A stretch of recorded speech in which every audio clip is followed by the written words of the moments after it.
Okay, are we starting now?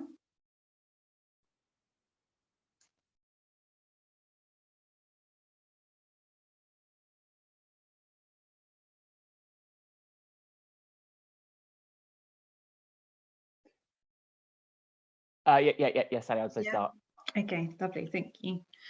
Hi, everyone. Thank you for attending the webinar today on climate change in the UK.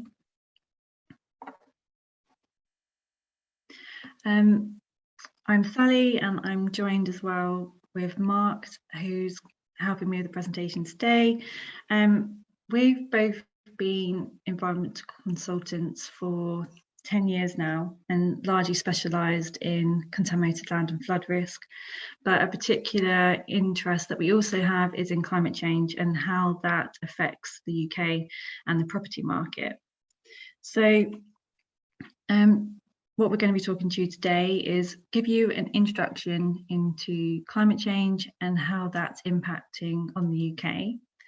I will talk to you about the Paris Agreement and how the UK is tackling climate change. Mark will then take over and he will talk to you about an industry-led initiative. We'll explain the green finance strategy, and then we'll go through climate change risks, how it's being reported, and how we should be advising you on climate change.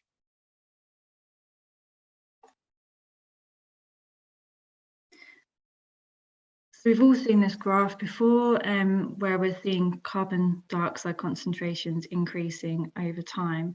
And if we didn't have carbon dioxide, then the planet would be minus 18 degrees C. And so we need carbon dioxide to control the temperature of the planet and for us to be able to live on it. But it's becoming clearer now that the concentrations of carbon dioxide has increased because of our emissions. And because of that, our temperature is also increasing as well. And our global average temperature has increased by 0.8 degrees Celsius since 1880. And what does temperature do? If we think back to the beginning of this year and this time last year, we had loads and loads of floods in the UK, and we also had the Australian bushfire as well. So if I just go into more detail about the bushfires that we've had this year, 18 million hectares of land was burnt, and that is the equivalent in England as a land mass between Leeds and the south coast of England, which obviously is an absolutely huge area of land that was burnt. And within that, 5,900 buildings were destroyed, including 2,800 homes. And over 1 billion animals were killed within those bushfires, but it's said that there's likely to be more because of the lack of land and the lack of food. In addition, at least 33 people also unfortunately lost their lives within the bushfires. And the economic cost of that is said to be £84 billion, and that's as a result of road closures, power outages, ceased production, and also the cost of delays and cancellations of flights. And as a result of those Australian bushfires, there's also an increase in smoke and reduction in air quality as well. And it was said that Canberra in January 2020 had the worst air quality index of any major city in the world. And the smoke particles actually blew over to 2,000 kilometres across to New Zealand, where it also affected their air quality as well. And in some places, such as in Auckland, they actually declined down to a code orange. And this means unhealthy air to sensitive groups who suffer from either asthma or from poor lung conditions. But with this increase in smoke and the emissions that we're getting from carbon dioxide from the burning of wood, we're also seeing climate feedback loops now. So prior to the 2020 Australian bushfires, the bushfires actually absorbed the carbon dioxide that they were giving off. But this year there was so much carbon dioxide emissions, 400 megatons of carbon dioxide went into the atmosphere, that it's unlikely that the trees are actually going to reabsorb that. So what that does is carbon dioxide being emitted, that's then helping to increase our global temperature, which then means that there's more chance of bushfires happening, and the magnitude of those is going to become greater, and therefore more carbon dioxide is going to be emitted, and therefore we have that feedback loop.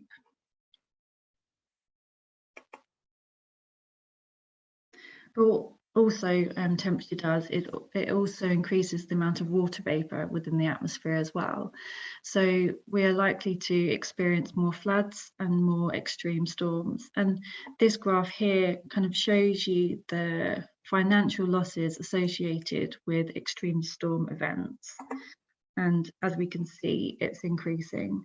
And this is because of the frequency of the storms that we're getting, the magnitude is increasing, and also we've got our population increase, which also means that we've got more infrastructure to be damaged. And a lot of people are now relying on insurance to cover these, and that we haven't seen any plans yet as to how insurance companies are likely to change their premiums or their policies. So how is it impacting on the UK? The UK climate projections have two types of scenarios. The first one is where we're increasing our greenhouse gas emissions, and then we're reducing them because we're meeting our Paris Agreement and our climate change targets. And the next scenario is that we are continuously increasing our greenhouse gas emissions. And what the report indicates is that Britain is likely to experience hotter, drier summers and warmer, wetter winters by 2070. And if you remember back to the summer of 2018, we had a 6-week spell of continuously dry weather, and daytime temperatures in many parts of the country were regularly over 30 degrees C. And the probability of having hot summers like this between 1981 and 2000 was low. It was less than 10%. And now the probability has already increased, and it's between 10 and 25%. So that's temperature. The next is rainfall. So the average summer rainfall could fall by up to 47% by 2070, and winter rainfall could be up by 35%. And this does a couple of things. So the change in rainfall could, one, it could affect the amount of flooding that we're getting, because if we're not having if we're having a drop in rainfall over the summer, that means that the land is likely to be harder, and infiltration is unlikely to occur. So when you're having rainfall events, it's unlikely that the rainfall will actually be able to infiltrate into the ground, and it's more likely that water will run over land and cause surface water flooding. What it also does as well is it changes the moisture content within the ground as well.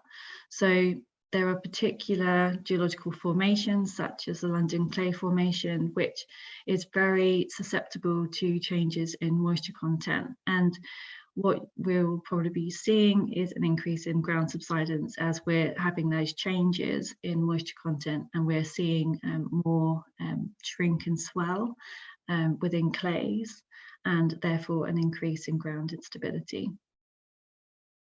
So the next is sea level rise, and we could experience a sea level rise of up to 1.15 meters by the next century.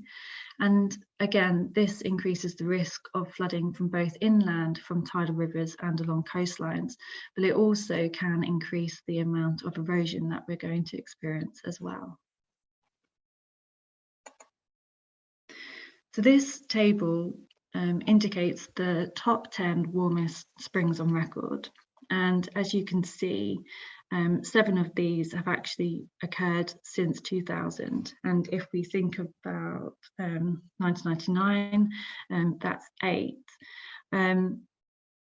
So we can see that our average temperatures are increasing, and particularly since 2000. But 2020, if we just focus on that, it wasn't the warmest. It was still in the top 10, but it wasn't the warmest. But it was a record-breaking year. So the month of May was the sunniest on record since records began in 1929, and April was also found to be the sunniest April. So we can see that it is starting to affect our temperatures. And just some more evidence as well. So we've got 2018, which was the hottest summer for England since records began. July 2019 had the hottest temperature ever recorded, which was 38.7 degrees C. As I've said previously, spring, we've had the sunniest spring on record. May was the driest.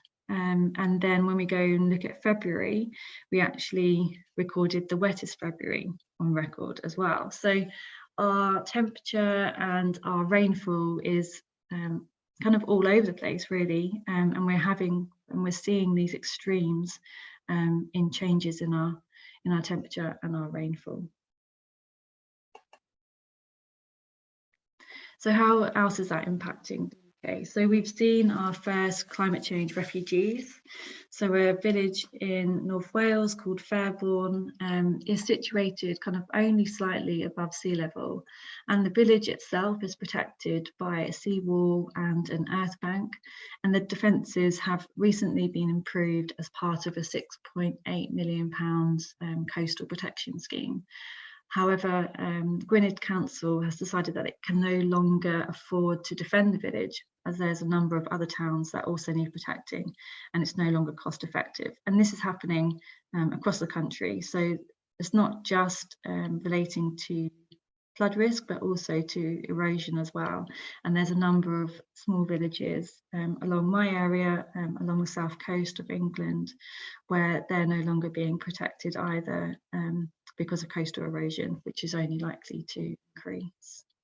So just some more numbers there. 530,000 properties are likely to be at risk along the English coastline. 1.5 million homes are at risk of flooding, and 100,000 homes are at risk from coastal erosion. And therefore we must adapt, and it's expected to have a transition to a lower carbon economy, and it's estimated to require around $1 trillion of investment a year for the foreseeable future. And at the same time, the risk return profile of many companies exposed to climate related risks may change significantly as well, because of the physical impacts of climate change, changes in climate policy, and also changes in new technologies. And a report from the EIU estimated that private investors stand to lose $4.2 trillion on the value of their holdings from the impacts of climate change by the next century. So if I just go through the Paris Agreement now. So on the 12th of December 2015, parties to the United Nations Framework Convention on Climate Change reached an agreement to combat climate change. And this was to accelerate and also intensify the actions and investments needed for a sustainable low carbon future. And the fundamentals of the Paris Agreement really was there to strengthen the global response to the threat of climate change by keeping a global temperature rise this century well below 2 degrees Celsius, above pre-industrial levels. And we've seen recently that China has also announced its climate change goal, which is to have their CO2 emissions peak before 2030 and then be carbon neutral before 2060. So far, 189 parties have ratified of the 197 parties to the convention. And so what is the UK doing about it? Well, on the 27th of June 2019, the government became the first major economy in the world to pass laws to end its contribution to global warming by 2050. And the UK has already doubled its international climate finance funding to 11.6 billion over the next 5 years, and are still committed to achieving net zero greenhouse gas emissions by 2050. However, there have been some concerns as to whether we'll meet our target or not as a result of COVID, primarily because it's placed a huge financial burden on the government. So now I'll pass over to Mark, who will continue. Thank you, Sally. So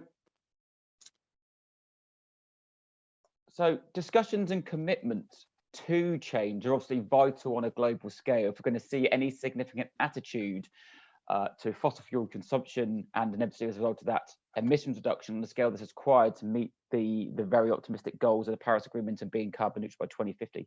I'm sorry, restricting global temperature rise of 2 degrees by that date. And while the Paris Agreement was ongoing, industry and businesses, mainly the financial, investment and insurance sectors, were meeting to establish what they could do to drive change from a best practice standpoint.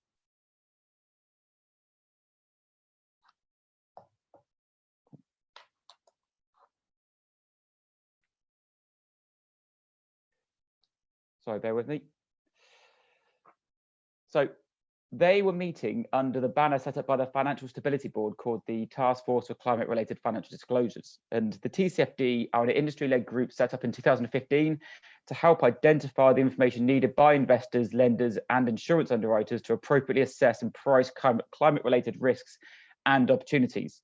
Now, obviously, both goals are extremely important, and what is created or recommended has to be useful in understanding risks and has to be able to be used across all borders. However, what was crucial was it had to be practical. It had to ensure that as a consistent approach would be adopted by the market, and not just something that on the face of it looked great. It had to be appropriate.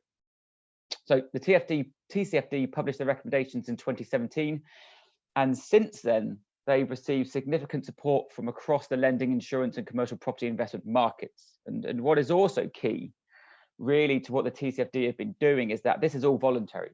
This wasn't based upon regulations, although regulations are set to change what with the ratification of the Paris Agreement. But at this point, it was all voluntary, and these companies are recognizing the important role that they need to play in tackling climate change.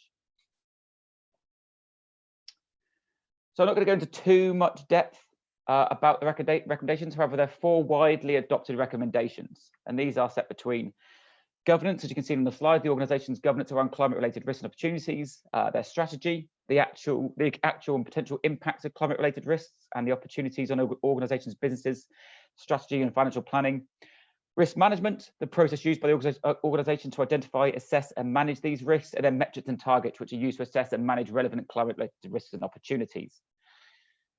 So what is key is that the recommendations put climate change at the heart of the organization, and it's therefore a big change from the norm.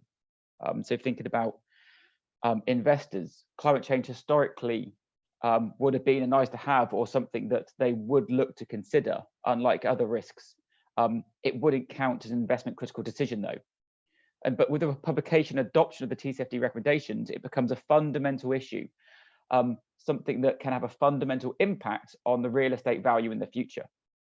As a result, climate change risks and opportunities are already being integrated into the investment decision-making process, which means that they are becoming critical decisions that need to be discussed at the investment committee level pre-acquisition.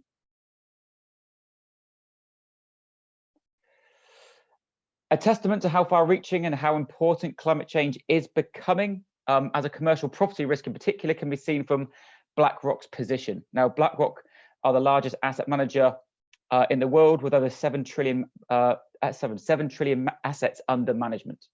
And they consider TCFD to be the fundamental benchmark framework to be adopted across the sector.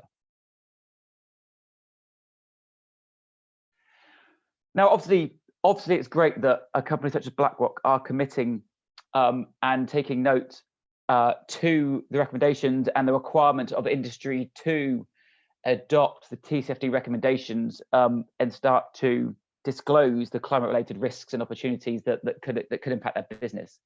However, it does also need wider market support and adoption, especially if it's going to have an impact more generally across industry, but more also notably at the UK level. But it's also important to note that this is also happening.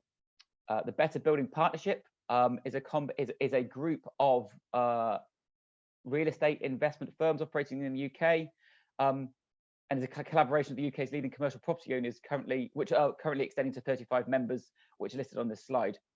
And as a group of collaborating businesses, they are working together to improve the sustainability of existing commercial property stock. And again, this is another not-for-profit voluntary organisation to join up to. In September 2019, 23 of these companies signed a commitment to tackle climate change through the delivery of net zero carbon real estate portfolios by 2050. And this is in line with the Paris Agreement and the UK's legally binding objectives. These are set out as those in red. And Royal London are also an investment firm that's also looking to join and commit to these as well in the future. So the parties originally committing relate to £300 billion worth of assets under management, 11,000 properties globally, and that is associated with 1.2 million tons of annual CO2 emissions. So it's a big, big step. However, to date, there are now 1,500 organisations that have expressed their support to the TCFD recommendations, and that's an increase of 85% since 2019. That also includes 60% of the world's largest public companies expressing their support for the TCFD recommendations. So looking at a couple of case studies. So if we look at Derwent London, who are one of the investment firms that have expressed that are adopting the the TCFD recommendations. Member organisations have therefore made commitments and are developing and publishing their own climate change strategies to meet these new requirements. These are likely to have short-term and long-term goals. And the text on this slide just is a snippet from their website and what they plan to do to meet these goals.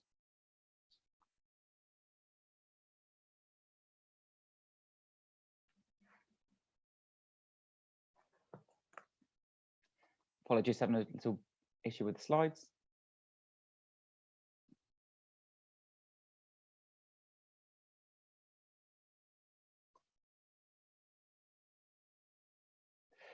There we go. So another company, Nuveen, or another commercial investor with 1 trillion assets under management. And again, they've published a responsible investment document, and they're formally aligning themselves with the TCFD recommendations again.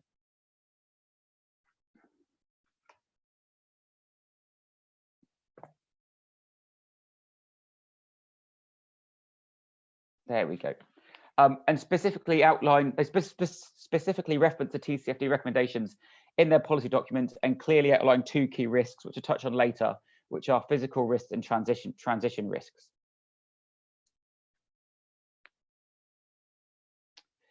So the TCFD and future UK policy. So the UK has also taken action for compulsory disclosure and adoption of the climate change disclosures. The Green Finance Strategy, published in 2010, which is where the government has set their objectives for meeting its climate change commitments, which is again aligned with the TCFD recommendations. And in this document, it said that they were hoping to ensure that large asset owners and listed companies to be compliant with the TCFD recommendations by 2022. And with this, they're establishing a joint task force to examine the ways to approach the disclosure, including exploring the appropriateness of mandatory reporting. So the current UK is currently setting out expectations for all listed companies and large adopters to disclose in line with these set of recommendations. And this is also in line with, well, in more recent news, obviously, the UK has published its objectives for the Green Industrial Revolution, which has set out £12 billion of spending in line with creating 250,000 jobs to meet their objectives in relation to climate change. And this covers everything from transport and making cycling and walking more of a key method of transport as opposed to cars and the like, but also changing our focus on energy, quadrupling our wind turbine output, focusing on small and large scale nuclear power plants, as well as hydrogen plants for house and energy production.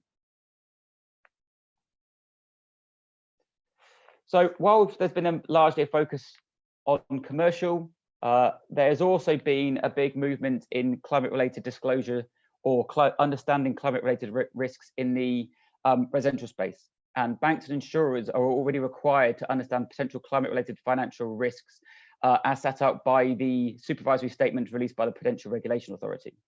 And this is under the basis that climate change presents a financial risk which are relevant to the PRA's objectives. These are mainly discussed through the physical risks, so the physical changes and physical impacts of climate and weather on buildings, as well as transition risks. So the ability for buildings to be effectively retrofitted with techniques to make them more sustainable and reduce their carbon footprint. A key focus on this guidance is on scenario analysis, and so they're not just expected to consider one particular scenario. For instance, let's say a 2-degree temperature increase or no more than that by 2050 as a Paris Agreement targets, but also scenarios where we don't hit that, but as well as that later decades such as 2070 or 2080. So if we didn't hit the 2050 objectives, what could the outcome be in 2080 on their portfolio? So a very comprehensive suite of scenario analysis needs to be undertaken to understand what the risk could be and what exposure they could have under different scenarios. So where appropriate, firms need to conduct this type of analysis to inform strategic planning and determine the impact of risks on overall performance and business strategy. So moving back to commercial property, investment TCFD is at the heart of change in the UK.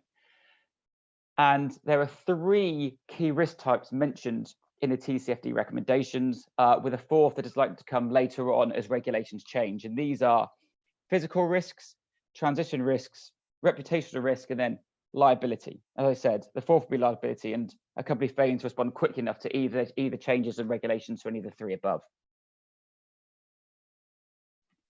So looking at physical risks initially. So physical risk is what you'd probably likely expect or be the outcome of a change in frequency, severity, or volatility of extreme weather events. And physical risks, as we know, are already present issues to property, which affects either their use, either their suitability for development, and also their suitability for insurance, depending if it's extreme enough.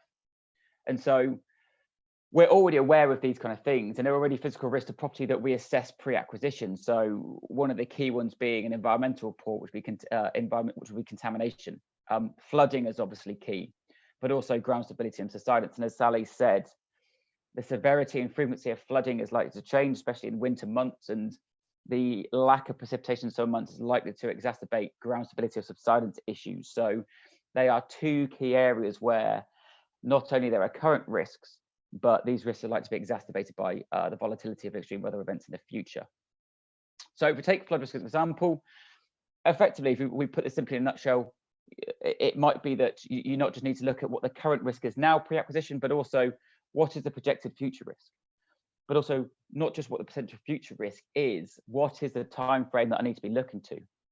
If you're an investor looking at property for 5 years, maybe, then climate change analysis might be something that is at the forefront of your mind, or might be something that's going to affect that investment against the current risks. But if you're looking to hold up property for 20, 30, 40 years, perhaps you're a pension fund, then the change in risk exposure is something that could be vital to that investment.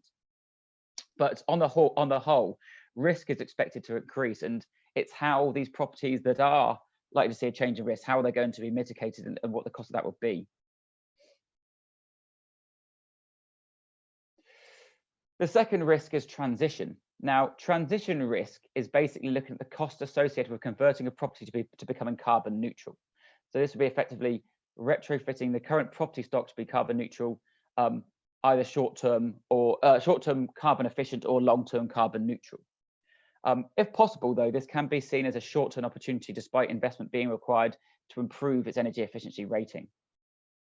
There's already an energy efficiency scheme in place called the Minimum Energy Efficiency Standard Regulations, or known as MEES, and this is expected to change in the next decade and become a lot stricter. the fact of the matter will be if properties cannot be adapted or costs are high to adapt that property and don't pass cost benefit analysis testing, then there could be a problem with that asset. The focus then around change will either be offloading that asset to a business that is willing to invest in it, or redevelopment. Third risk will be reputational, and really these can be seen as having three different types of pressures. There could be internal pressures from stakeholders encouraging a change in attitude or the direction of a business. Most commonly there, you expect there to be external pressures. So consumer preferences changing, moving away from carbon intensive companies or companies that aren't engaged in activities that would be seen as not best practice, but also investor pressures, pressures to move away from carbon intensive industries. Any changes in these can lead to a loss of market share or a loss in customers if your reputation is adversely hit by any change in consumer preferences or stakeholder direction. So all in all, business does need to react in changing, and as what they're doing, whether it's operationally or their PR as a business, could be seen as less desirable. An impact of those mentioned above could be unwanted media attention, and as we said, damaged reputation. So finally, liability. This is something that isn't really a risk exposure at the moment, but this is likely to increase as regulations change to ensure that on a national and global level, we are meeting our objectives and objectives that we set out to meet changing climate and reduce our carbon emissions. Not keeping up with changing requirements then would likely lead to liabilities. And as we mentioned already, the MEES regulations are something that is likely to change in the next decade, and it could lead to a lot of properties having issues with sale, whether that being freehold or lease. Another area of this is also environmental permitting. So environmental permitting covers sites that are involved in certain operations which could present harm due to their chemical storage or because of processes on site. And there are now flood risk is now a much more important factor in identifying whether the site is suitable or not to undertake these operations, which needs to factor in not just the current risk, but what the current risk is accounting for the impacts of climate change. So there are areas where regulations have already changed to make it to bring attention to changing impacts, mainly physical risks on climate change. So as laws, regulations, and importantly case law evolves, the incidental probability of liabilities arising from an organisation will increase, especially if they're slow to change to these regulations.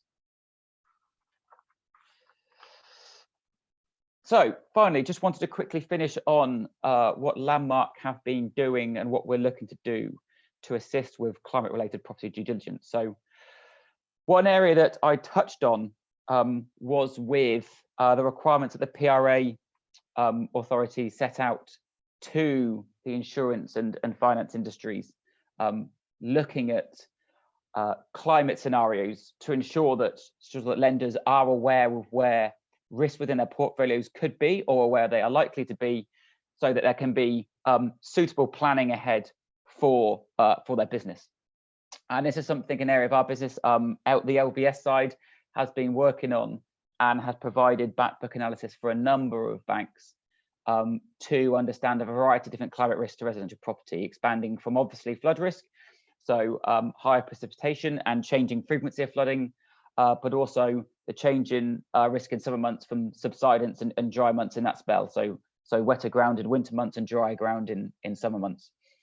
As well as this, looking at the change in temperature and the impact that could have on buildings' energy performance certificates.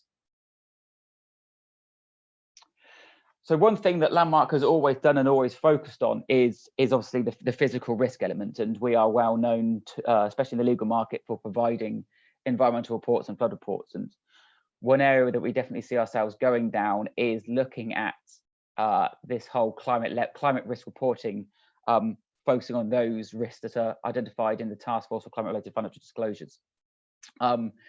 These are set out between acute and chronic risk, and so acute will be river flood events, precipitation patterns and changes in temperature and rising sea levels falling into the chronic area. But really the key changes to weather patterns that are expected to hit the UK will extend across flooding, windstorms, heat stress and drought. And so really what we would probably look to do is answer two key questions in climate change reporting, being what is the current baseline risk and what could the risk be in the future? And does the change in risk alter the perceived value of the property? Now, obviously, value is a very difficult thing to apply a comment to, and is really down to value is really down to the person either lending on it or the party looking to acquire it. But these are obviously going to be two key questions, especially in relation to commercial property, where risk changes or risk is expected to change from climate change, that needs to be answered as part of pre-acquisition due diligence in the future.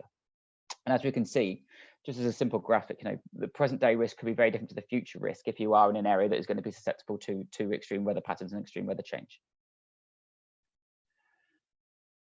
Flood risk is a natural step for us. Landmark have had flood risk reports in the market for going back 5, 6, 7 years now, really since it became a recommendation post a PIT review in 2008. But one area where we are looking to drive some focus is on providing consultant opinion on future climate change and future climate change risk to commercial property, and this is a kind of a watch this space area. So just to provide a 1-minute summary on the presentation, climate risks are already being felt across the world and especially as well in the UK, and as Sally identified, there have been a significant increase in the record-breaking months or record-breaking months that we've seen across the UK in the last decade or the last 20 years. And these risks are inevitably going to have some sort of impact on property, whether that being subsidence, ground stability, if you're in an area where that could be an issue, or a greater extent of flooding as well as more extreme events, or simply being in an area where there was an increase in the frequency of flooding.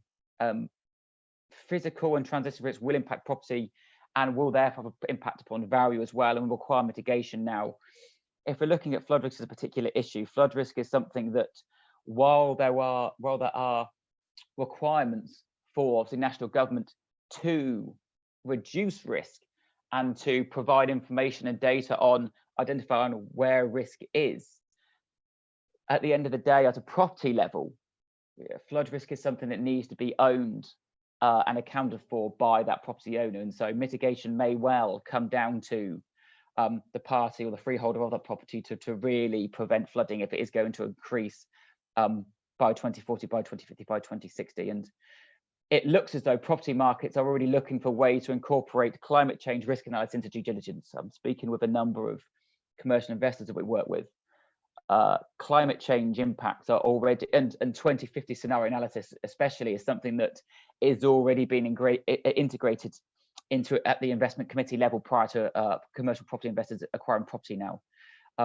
And so it is very likely that if this is already becoming best practice within the big firms, that it's likely to make its way down and form part of pre-acquisition due diligence, like environmental risk is now, like flood risk is now. But as a take home, this is something that Landmark and Argyle as industry leaders in environmental reporting are already creating and looking at solutions to help lawyers.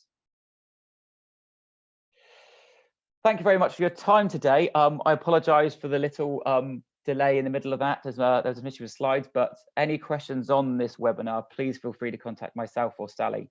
We're more than happy to take it through, and if this is something that genuinely is of interest and you see moving forward, it'd be great to have a conversation with you about that as we look to explore ways of assisting lawyers in particular with a means of providing advice and due diligence on climate related risks. Again, thank you very much for your time.